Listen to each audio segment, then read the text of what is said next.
Hi, I'm Sam Hazledine. Welcome to this third video in this series of lessons from board of directors. Remember, the first video I shared with you how to build a strategy. Remember, strategy setting is not goal setting. Strategy is about defining a problem in the market that needs solving, developing your governing approach, your single one-liner to how you're going to solve it, and then breaking it down into action steps that you can execute on.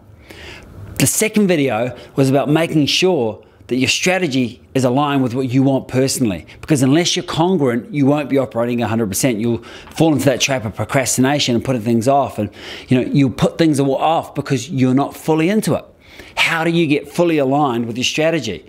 Simple. 3 simple questions. What do I love? What am I good at? What does the market need? Ask those questions when you're building your strategy, and you'll build a strategy that's aligned. Remember, you have to be aligned to really deliver on a strategy, because otherwise you hold something back. And business is a competitive sport. You can't hold anything back. If you hold something back, someone else who isn't holding back is going to charge right on by you. So you got to get fully aligned. And remember, in the second video I said there was one other thing that I've noticed that really makes a difference. And this is big picture stuff, not just little technical things. One other thing that makes all the difference to whether you succeed or fail. Because here's the thing. I've seen businesses with great strategies. I've seen less businesses with great strategies aligned personally.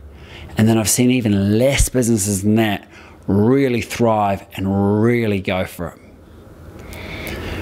After the first year of me running board of directors, 8 businesses in that board, all 8 businesses had grown. All 8 businesses were strategically much better placed than they had been placed before. All 8 business owners were enjoying themselves, more fulfilled, and had grown personally. That was 100%. Now, why was that the case?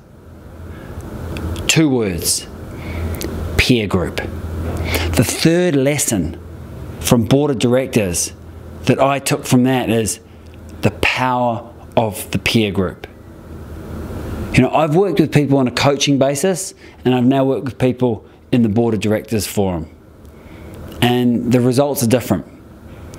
The results of board of directors are so much more superior to the results from coaching because of the power of the peer group. There was a guy, David McClellan from Harvard University. And over 20 or 30 years, he did a study of people in their reference groups, the people they habitually associated with. And after 30 years, he determined that 95% of your success or failure is determined by the people you habitually associate with. 95%. It's the most important thing to determine whether you're going to be successful or not. It's unbelievable when you think about it, but then when you think about it again, it's probably not that unbelievable, is it? If you want to get fit and all your friends are fat and what they like doing in their spare time is sitting around watching TV and eating pizza, then it's going to be a kind of difficult environment to get fit, isn't it? Because you're going to get pulled back. Look, the reality is that as soon as you start moving towards something, people are going to pull you back in for lots of reasons. They don't want to lose you. But your success makes them look unsuccessful, so they're going to cut you back. There's a million reasons why people do it, but the reality is, there's a pull from your reference group. Now, which direction that pull is in is what's critically important. Critically important. Because is your reference group pulling you down or pulling you up? We don't have to tolerate the reference groups we're given. That's something I've learned. We get to choose whether we want to upgrade or not. That sounds a little harsh, but the reality is, if you want to be successful, it's going to be something you have to do. I don't know anyone really successful who hasn't at some point had to make some tough decisions about their reference groups, about who they habitually associate with. I don't know anyone. And success leaves clues. So what I believe, though, is that you get to choose, A, you get to choose your reference group, but B, you also get to choose what you reference from certain people. And let me explain that. So you might live somewhere and you might have some friends who you really like, but they're not the business peer group that you want. You know, they're not as aspirational as you. Their business isn't, you know, as looking to solve as big a problem and make as big a difference as you, or whatever it is. But they're great people and they might be great at sport or something like that. So what I do consciously is I choose what I reference from certain people. So I'll say I've got this group of friends here, and I don't talk business with them. I don't want to know about their business. I don't choose them as my business reference group. But they're outdoors people, they're fit, they're healthy. I choose them as my lifestyle, my kind of living reference group in terms of sport and fitness. So I'll go biking with them, I'll go skiing, go mountain biking, whatever it is. But I'm not going to choose them as my business reference group. So I'm kind of conscious, well, I'm not kind of, I am very conscious about what I'm choosing to reference to different people. My business peer group are people who are playing at an incredibly high level. People who are playing much higher than I am. You know, people with billion-dollar companies. People who have done hundreds of millions of dollars of deals. You know, that's who I want to play with. I want to be a small fish in a big pond. I want my business peer group to pull me up. Now, it's not that I'm a drag on them, because I'm going to bring something to them as well. You know, I believe in the intersection of mindset and action, and I've become really good at helping people get into that sweet spot. So I can bring something to them. I'm not there just to take. I'm always there to give. But I know that the more I give to people like that, the more I ultimately receive.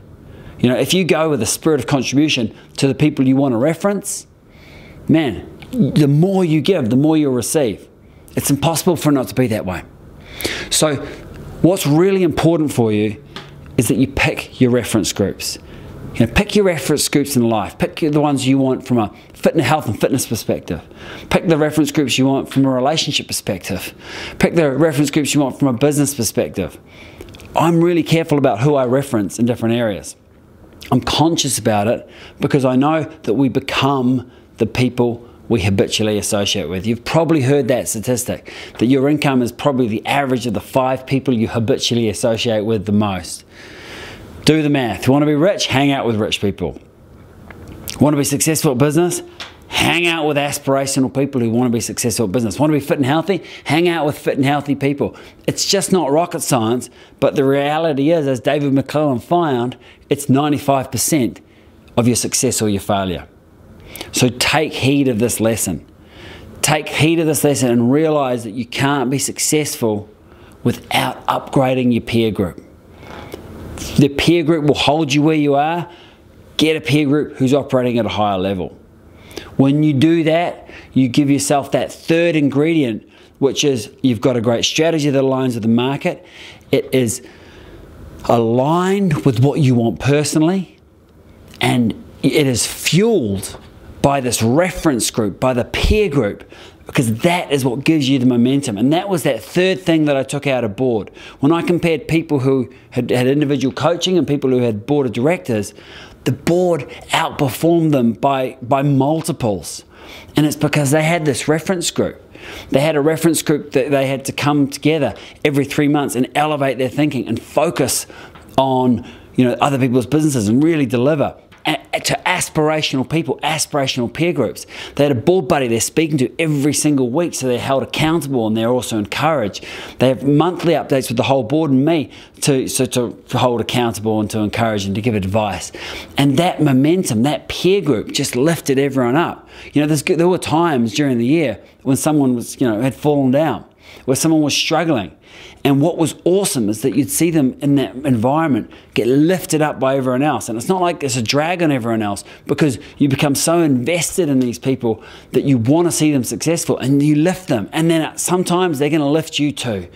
And it was that power of the peer group that I realized that David McClellan was absolutely right. Pick your peer group, pick them consciously, because they'll determine so much of whether you're successful or not. And my vision for you is that you're as successful as you possibly can be.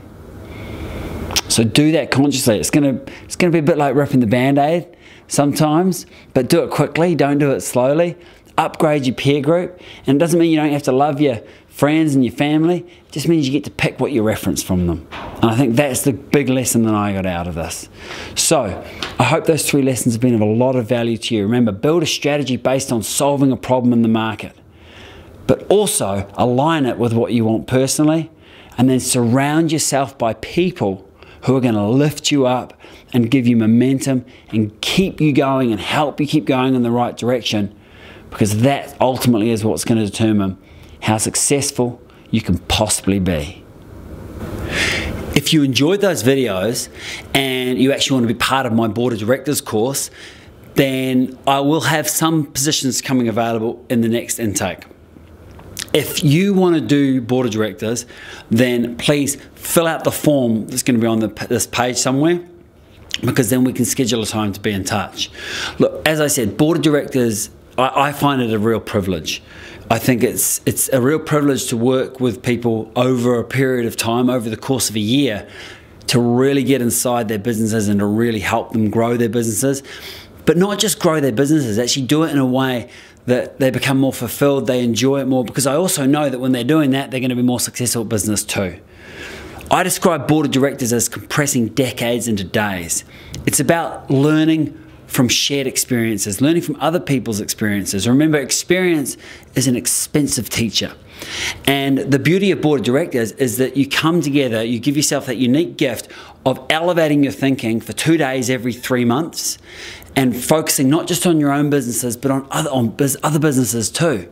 When you do that, you get to learn vicariously through other people, because you're engaged with their business. And so you learn from their experience too. And you'll, like me, start to see patterns of human behavior, patterns of psychology, patterns of marketing, patterns of sale, patterns of team and culture. You'll see those.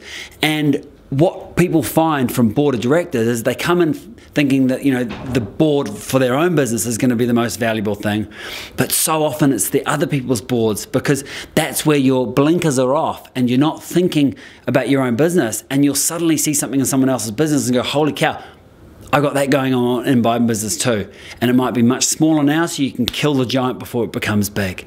And that, I think, is the beauty of board. It's about expanding yourself, expanding your psychology, expanding your skills, because you, as the business owner, are the biggest chokehold on your business.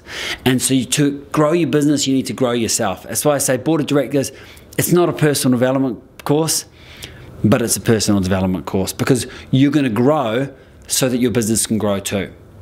So look, if you're interested in accelerating your learning about business from a psychology and a skills perspective, if you are committed to stepping up and being held accountable and really growing your business, you know, strategically and in a considered way, so that you can make your business as much as it can be, and you want to be surrounded by a peer group that pull you up, don't pull you back, but actually lift you up, but also you're committed to lifting them up too and contributing and being aspirational and encouraging, then please fill out the form below. Board of directors is a special group, so I'm very, very selective about who comes into it. Most people who apply don't get in, but please fill it out. If you're the right type of person, then I would love to have you on board, because it's such a great environment, and I know from my experience that it is, I think, the most effective environment for growing your business. And I can say that based on results, based on the first board that finished their year, all 8 businesses had grown. All 8 businesses were better strategically, they were more profitable, and the business owner was more aligned and more fulfilled. So that's 100% strike rate, and so I know that it works. So if it's something you're interested in, please fill out the form below and let's have a conversation. Thanks for watching this.